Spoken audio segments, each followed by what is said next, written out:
3 of episode 70 of Kenya's premier sports video podcast, the 3 Quarters podcast.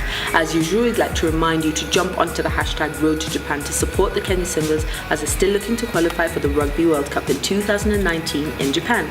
I'm Tamina Duffield. And I'm Ngaro Kamuya. So we start off with a European football wrap-up. Yeah. And semi-finals, leg 2 of 2, and we'll start off with the Champions League. So we had Roma play Liverpool, and they beat Liverpool 4-2, and we had Bayern play Real Madrid, where they drew 2-2.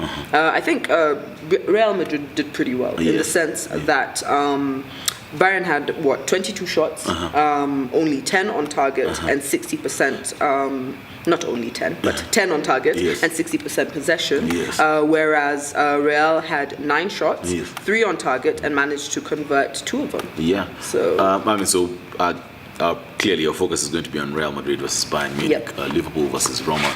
I'm not going Roma versus Liverpool. I'm not going to really focus on it because once Liverpool scored 2 goals, it was going to be very difficult for Roma because of their away goal rule. But anyway, Real Madrid versus Bayern Munich, I think that was a tie of the semi-finals, and it goes back to what I said in the previous episode. You cannot write off a Jupp Heynckes coached team, and that's exactly what we saw at the Santiago Bernabeu. For them to be playing at Madrid and to push Madrid as they did, you can't fault that, and you have to. No, fine, they were knocked out in the end, but you have to congratulate Bayern in the way they handled themselves in the semi-finals. But again, Real Madrid showing that they are class act. Showing that they own the Champions League. I feel, and I won't lie, personally, I feel very good because when I started watching football, Real Madrid was the most dominant team in Europe, and then Barcelona came at some point to the Lionel Messi group. So it's good being quote-unquote a Madrid fan, not purely, but yes, I do like Real Madrid. It's good to see that they're back dominating the European stage. So they set up a final, of course those semi-finals set up a final for Liverpool versus Real Madrid. That's going to be in Kiev. I actually want Liverpool to win because despite the fact that yes, I am supporting, or I would support Real Madrid customary, I think so. Yes, I think it would be good for Liverpool to win just to break the dominance that Madrid have had in the Champions League. Come on, 2014, 2016, 2017. Come on, let's have somebody else. Yep. Yeah.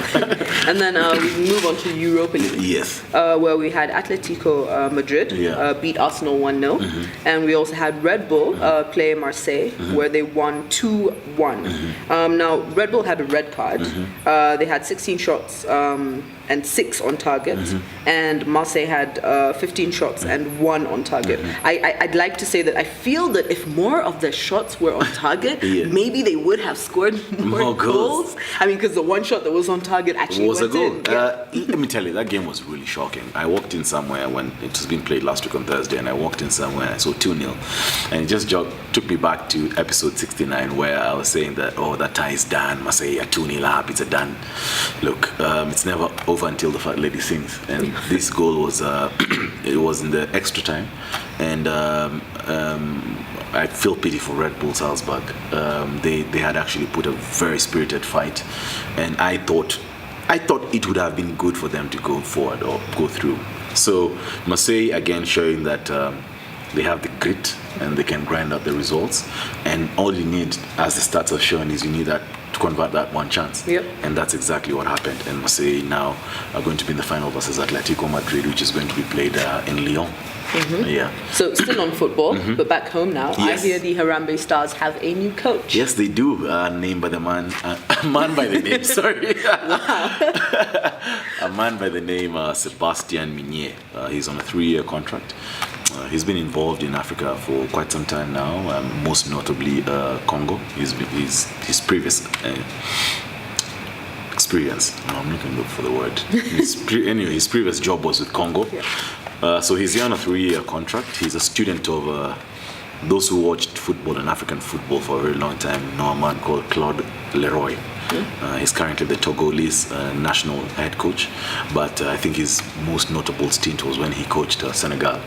So Claude Leroy, Sebastian Migné is a student of Claude Leroy, and he definitely has the CV to produce the results that we need to see with the Harambee Stars. My only issue is, like we keep on saying, interference by our unions. So what FKF should be doing is that they should be taking themselves away, give what Minye has asked for, the technical benches, because I know that was the problem Paul Put had, the previous coach. Yeah. He asked for a technical bench and FKF didn't give it to him. So I would only ask that FKF leave him to do whatever he does. What I like about the guy is that he said everyone will have to earn their position in the Harambee Stars. Which is as it should be. And he went on and said, you playing for Tottenham Hotspurs does not automatically mean that you're going to be in the Harambee Stars.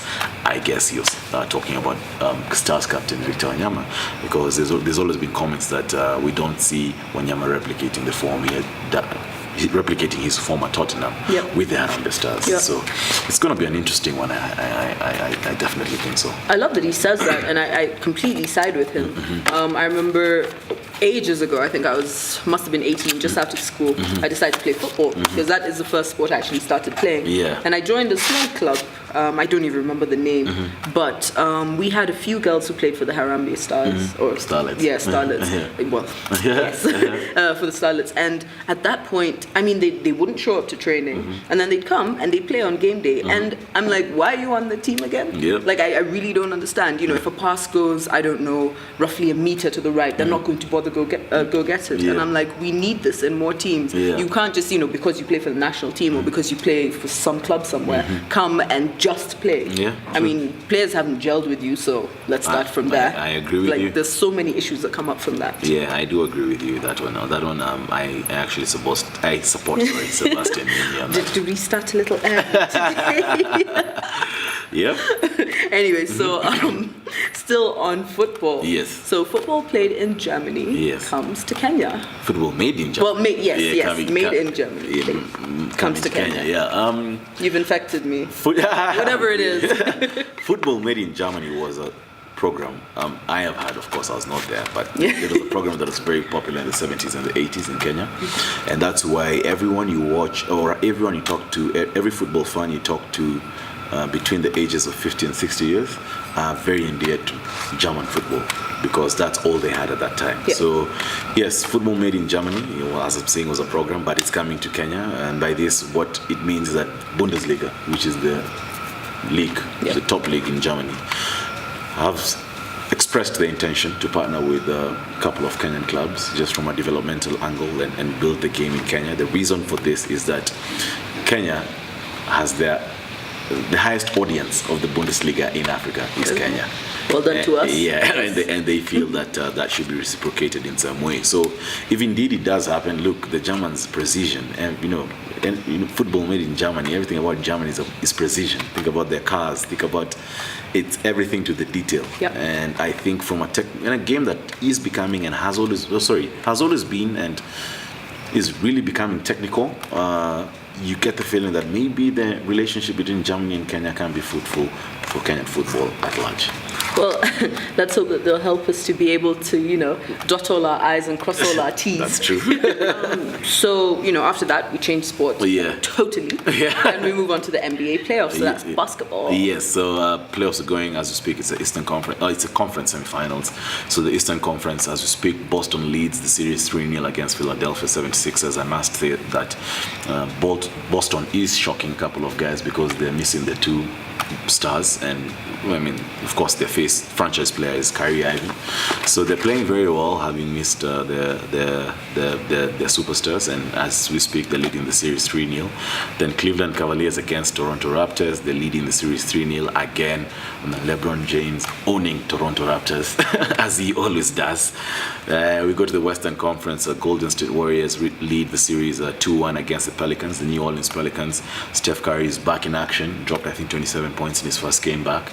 And then Houston Rockets lead the Utah Jazz 2-1. So West definitely looking interesting and looking hot as hell. The East, I think, is going to be done by the time the next games are played, but the West is where the action is clearly. All right.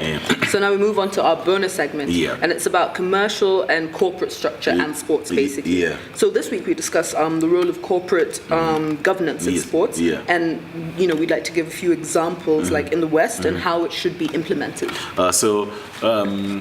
In America, it's always been there because of the private ownership of clubs. It's always been corporate governance has always it's the height of how corporate governance shoes in American sports. In the UK, maybe it came about in the 90s, 2000s. So corporate governance, I think, is and has a lot to do with the financial side and the commercial side of running sports organizations.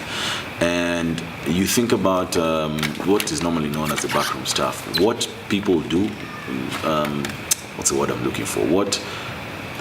The staff that you choose is what results in how the organization performs.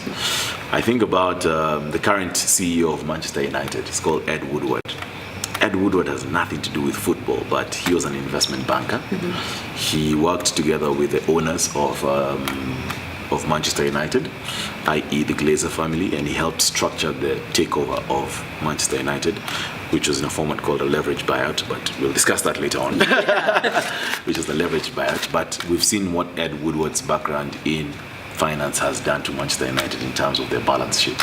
Manchester United are generating £1 billion a year, so you can see what good corporate governance in that side in terms of the structures, the policies, the institutions that are created within an organization. And if it's run well, if an organization is run well, that's what we were saying in part one about Homeboys. If you run an organization well, then you'll actually start seeing the results. So what would I want to see in terms of corporate governance is, yes, you do have, I'd like to see actually first full-time employees in these organizations. A CEO who basically is the business driver, a COO who's basically the technical driver, CFO, marketing, all these guys who are in the organization. Their work is to run the organization from all the angles that you have. And then you have a board of directors who kind of like formulate the policy of that organization and formulate the structures of that organization. And on the board, you have, I was watching something about Atlanta United, and they poached somebody who was the club secretary, which is basically the equivalent of a company secretary. They poached the club secretary from West Brom United, and they made him the director of football at Atlanta United, and he's been able to revolutionize the whole team. The team is actually one of the teams that is in contention for winning the MLS. And it's basically because of the structures this guy brought in, the product is created in Atlanta, and those are the examples I'm telling you of good corporate governance. So it has everything to do with the commercial side of sports, and I think if there's a money bit, as I'm telling you, there's a marketing bit, but if you give a guy like this a director of football, I'm able to know which people to appoint as coaches, and that's stuff that you need to run a successful organization. So yes, do I think that we should be getting into that format? Yes, we should be getting into that format. And guys, we look at the traditional markets to create jobs. This is also a market to create jobs, because these companies or these organizations will need all these guys who will be running to make the organization successful, like I'm saying, CEO, COO, CFO, company secretary, or club secretary. So you need all those guys. So yes, I do think corporate governance should be something that we should be taking into account now. Well, I hope someone is listening to this and actually tries to implement it.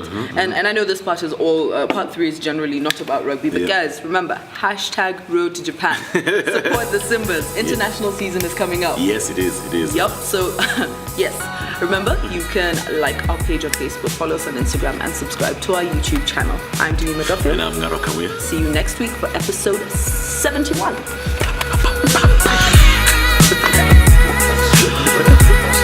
Adios.